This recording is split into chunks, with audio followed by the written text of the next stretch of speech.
If you have ever wondered just what bets the professionals take when betting on football, then this is the video for you.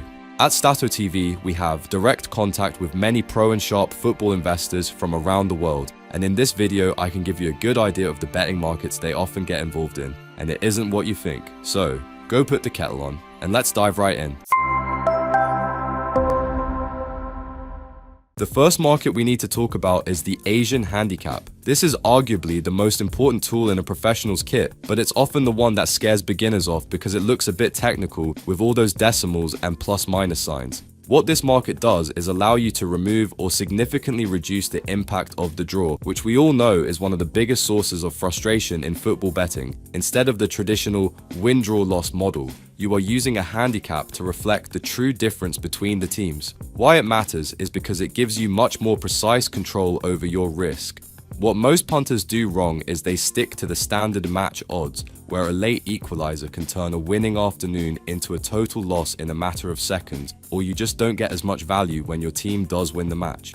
When I first started out, I must admit that I had no idea what the Asian handicap even was. I would see it mentioned in the markets on Bet365, but I never once decided to place a bet on it or even research it. Looking at this closely, this was a clear mistake, and there is a reason the bookmakers do not push you towards the Asian handicap markets, since they only want to make you bet on the markets which give them the best margin. Anyway, how you should approach this correctly is by using lines like the minus 0.25 handicap. Let's say you're watching a match where you believe a home team is superior. With a minus 0.25 line, half your stake goes on the win and half goes on the draw. If the match ends in a 0-0 or 1-1 draw, you only lose half your money instead of the whole lot. Professionals love these markets because they offer much lower bookmaker margins and allow you to fine-tune your exposure. It turns a binary win or lose situation into a structured investment where you have a mathematical safety net.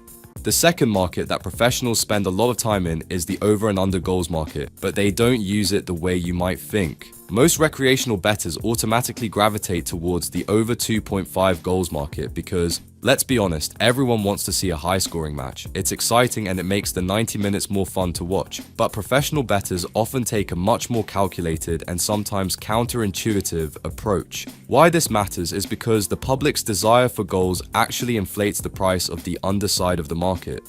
Bookmakers know that punters want to back goals, so they often shade the prices slightly to account for that emotional bias. What most bettors do wrong is assuming that overs is always where the value lies. Professionals often look for value in backing under 2.5 goals or even taking a large stake on over 1.5 goals. Let's say you've analyzed a match where both teams have very disciplined defensive structures and the manager's tactical style is to sit deep and counter. While the public is waiting for a shootout, the pro is backing under 2.5 goals because they've modeled the game tempo and realized the probability of a low-scoring game is higher than the odds suggest. It's about ignoring the fun bet and finding the maths bet. Under 2.5 goals is actually one of the most widely used markets in professional betting syndicates because defensive structure and game tempo are often easier to model statistically than the public tends to assume. By the way, if you like videos like this and want to see more on this subject, remember to click the like button. It tells YouTube to send you more of this kind of content. And while you are there, you should hit the subscribe button and notification bell so you never miss a system or strategy video.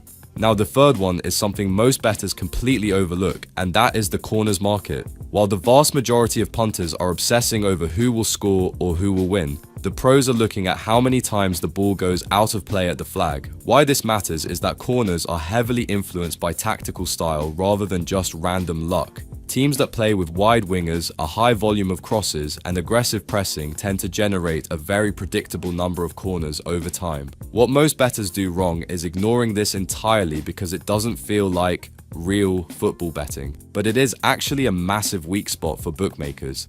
Out of curiosity actually, have you ever bet on these markets yourself? Do you even consider researching for them? Let me know in the comments because I'm genuinely interested to hear your thoughts on these alternative markets. How you should approach this correctly is by looking for tactical mismatches. For example, a team that averages 10 or 12 corners a match because they constantly attack down the flanks is a goldmine if they are playing a team that concede a lot of corners by blocking crosses. Because the general public rarely bets on these markets, bookmakers often devote fewer resources to pricing them accurately. There is even a long-standing rumor in the industry that bookmakers monitor corners, markets partly to identify sharp bettors. The reasoning is simple. If someone is consistently betting corners with precision, it often indicates a much more analytical and professional approach than the average recreational punter. By the way guys, if you want to skip all that manual monitoring and find these opportunities instantly, the Statto app is a brilliant research accelerator. Instead of manually analyzing matches and trying to track every tactical metric yourself, you simply press the relevant prompt and let the artificial intelligence do the heavy lifting for you. It automates the entire research process, scanning match data to identify the genuine value spots in seconds. It is all about time saving and simplicity, ensuring you stay focused on your shortlist without the headache of manual data entry. You can do it for all the markets mentioned in the video to really get an edge over the bookmaker. Click the link in the description or scan the QR code on the screen to download the app and give it a go. Another thing experienced bettors always do is focus on in-play markets, but specifically by using live data. What this lesson is about is reacting to the reality of the match rather than just the pre-match theory. Why it matters is that the scoreboard can often be a liar. A match might be 0-0 at halftime, but the underlying data, things like expected goals, shot quality, and attacking pressure, might show that a goal is practically inevitable. What most bettors do wrong is they react to the scoreline alone. They see a 0-0 score and assume it's a boring game with no value. I learned this the hard way during my transition to a more disciplined approach. I used to fall into this trap where I'd get frustrated if my pre-match bet wasn't winning, and I'd end up chasing losses by backing a team just because they were a big name, even if the live stats showed they were being outplayed. This is where most people slip up, and I was no different. Every time I've ignored the rule of letting the data lead the way and entered a market too early without confirmation, I've been reminded that emotion is a bankroll killer.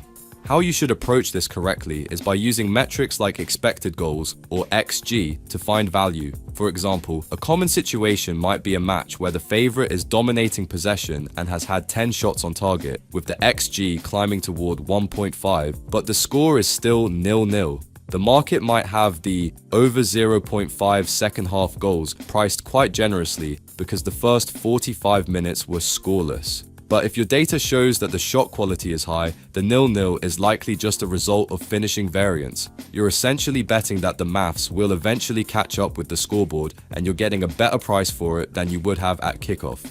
And finally, the last tip, and arguably the most impactful insight of the entire video, is to move your focus to obscure leagues. This is the single biggest difference between a casual punter and a professional. Most recreational bettors want to bet on the Premier League, the Champions League, or whatever match is televised on a Saturday evening. Why it matters is that these major leagues are the most efficient markets in the world. Thousands of analysts, millions of pounds, and incredibly sophisticated models are all focused on the Premier League, which means the prices are usually spot on. There is very little room for a bookmaker to make a mistake. What most bettors do wrong is they think they can find an edge in the most watched matches in the world where the information is perfectly symmetrical. Professionals do the opposite. They look for leagues further down the football pyramid or smaller divisions across Europe and Asia where there is far less scrutiny. How you should approach this correctly is by becoming a specialist in a league that most people couldn't even find on a map. While the casual punter is watching a big televised match, the professional might be analyzing a fixture in a second division league somewhere across Europe. The reason is simple. Major leagues attract enormous betting volume, which makes their prices extremely efficient, but smaller leagues often receive far less attention from the bookies' main pricing teams. This creates more opportunities for genuine pricing errors. You aren't just looking for a team to win, you are looking for a battlefield where the bookmaker is at a disadvantage. By focusing on teams that the average punter has never even heard of, you are operating in a space where your research and your data can actually give you a significant lead over the house. And like I said earlier guys, hours of manual research are no longer necessary if you want to professionalize your approach. Statto dramatically speeds up the process by providing structured betting insights instantly. You can easily find bets for all these markets and even in obscure leagues where the real edge is found. It handles the heavy lifting of data analysis, using artificial intelligence to scan the globe and bring the best opportunities directly to your screen. It is a serious upgrade for football bettors who want to move away from guesswork and start using a disciplined, data-led process. You can use Statto before the matches start to build a short list of games that might become good in-play opportunities later. Click the link in the description or scan the QR code on the screen. I really hope this deep dive into the 5 markets the pros use has shown you that consistency comes from choosing the right battlefield before the bet is even placed. When you stop chasing the headlines and start following a structured process, you'll find that the results naturally follow. Remember to click that like button if you found this valuable. It tells YouTube to show you more of this kind of content, and also hit the subscribe button too.